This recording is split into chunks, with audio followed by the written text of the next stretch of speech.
নমস্কার, spiritual talk by Arjun রয়ে সবাইকে স্বাগতম জানাচ্ছি। ওম পবিত্র অপবিত্র বা সর্বাবস্থায় গতপি বা ইহ স্মৎসরিত পুণ্ডলিকাক্ষা সৌভাজ্য অভ্যন্তর সূচি। আমরা প্রায়শই এই শ্লোকটি পূজার সময় শুনে থাকি, কিন্তু এর গভীর অর্থ সম্বন্ধে আমরা অনেকেই অবগত না।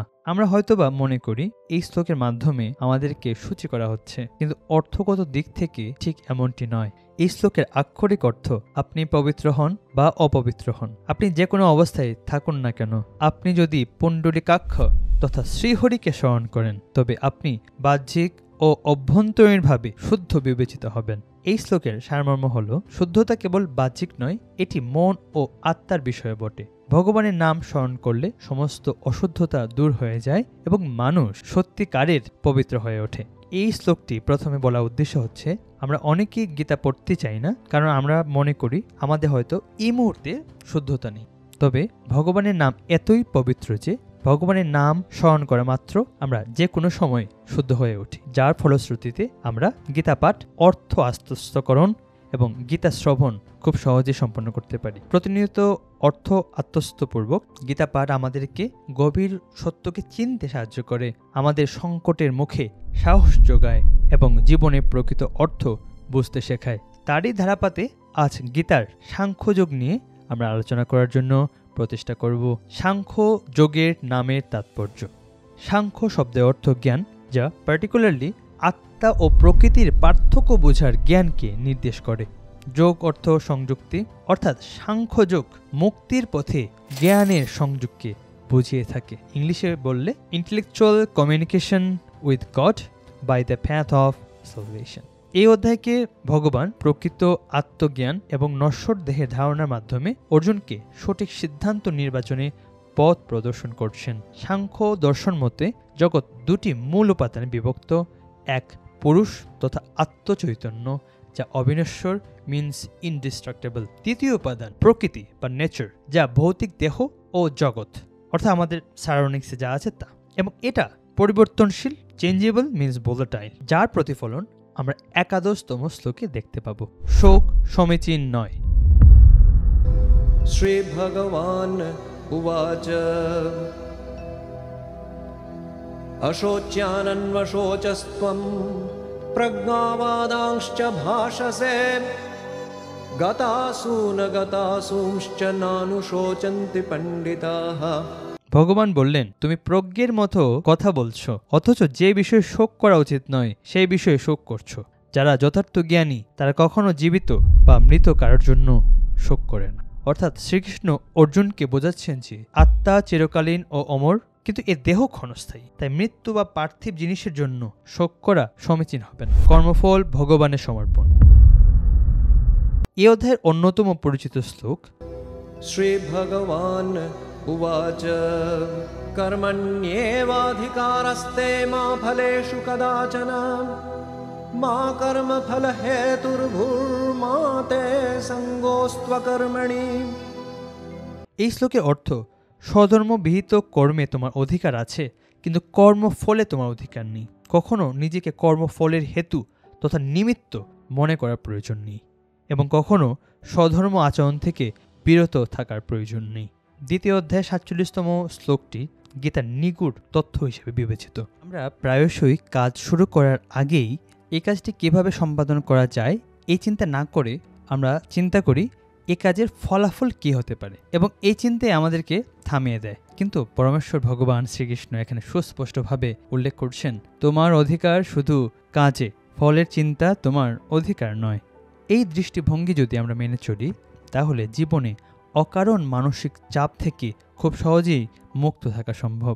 ফর অ্যান এক্সাম্পল, আপনি একাগ্রতার সাথে কোনো একটি কাজ করছেন, কিন্তু ফল যদি আপনার প্রত্যাশা মতো না হয়, আপনি খুব সহজেই হতাশ হয়ে যান।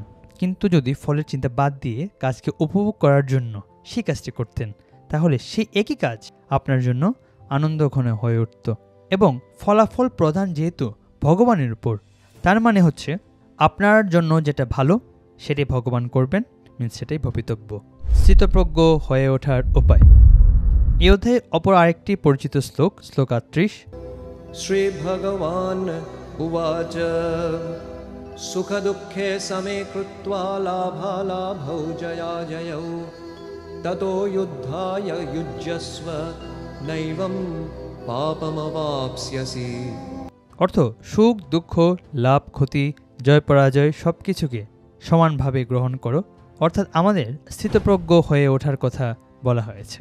তাহলে আমাদের মনে এই প্রশ্ন আসে, স্থিতপ্রজ্ঞ হয়ে ওঠার উপায়টা কি?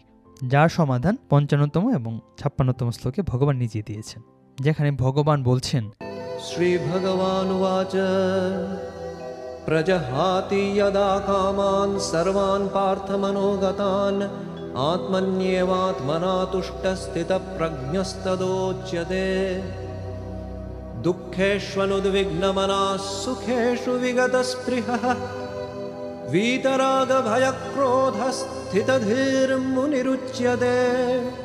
মানসিক জল্পনা কল্পনা থেকে উদ্ভূত সমস্ত মনোগত কাম তথা অনুরাগ ভয় ক্রোধ পরিত্যাগ করলে আপনার মন আত্মাতে পরিতৃপ্ত হবে এবং এর ফলাফল হিসেবে আপনি সবকিছুকে সমভাবে দেখবেন, অর্থাৎ স্থিতপ্রজ্ঞ হয়ে উঠবেন। ইন্দ্রিয় সংযমের উপায় ৬৪তম শ্লোকে ভগবান শ্রীকৃষ্ণ এভাবে বলছেন, শ্রী ভগবান উবাচ রাগদ্বেষ বিযুক্তৈস্তু বিষয়ানিন্দ্রিয়ৈশ্চরन् আত্মবশ্যৈর্বিধেয়াত্মা প্রসাদম অধিগচ্ছতি।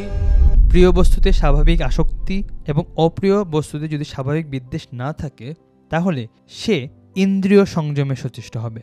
এখন টপ অ্যাঙ্গেল থেকে ভিজুয়ালাইজ করলে যদি মানুষ আসক্তি ও বিদ্বেষের ঊর্ধ্বে গিয়ে ইন্দ্রিয়কে নিয়ন্ত্রণ করতে শিখে যায়, তার ফলশ্রুতিতে মানুষ যে কোনো পরিস্থিতিতে অবিচলিত থাকবে এবং এই অবিচলিত অবস্থা ধীরে ধীরে মানুষকে স্থিতপ্রজ্ঞ অবস্থায় নিয়ে যাবে এবং বাস্তব জীবনেও স্ট্র্যাটেজিক অ্যান্ড মেটিকুলাস ডিসিশন মেকিংয়ে খুব সাহায্য করবে।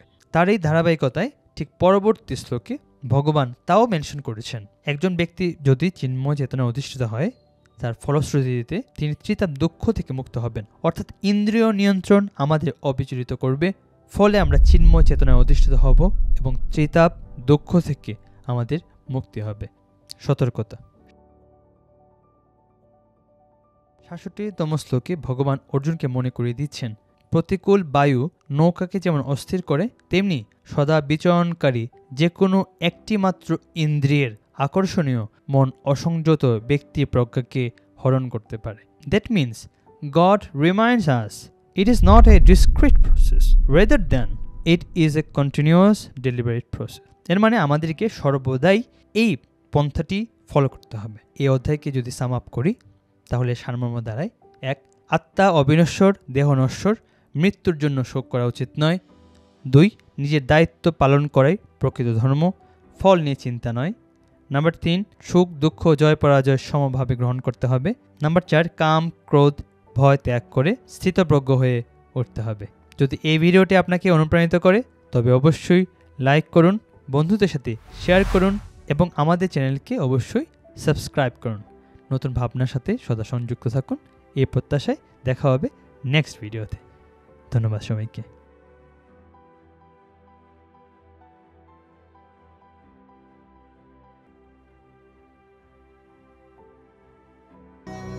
कर्मण्येवाधिकारस्ते मा फलेषु कदाचन मा कर्मफलहेतुर्भुर्मा ते सङ्गोऽस्त्वकर्मणि।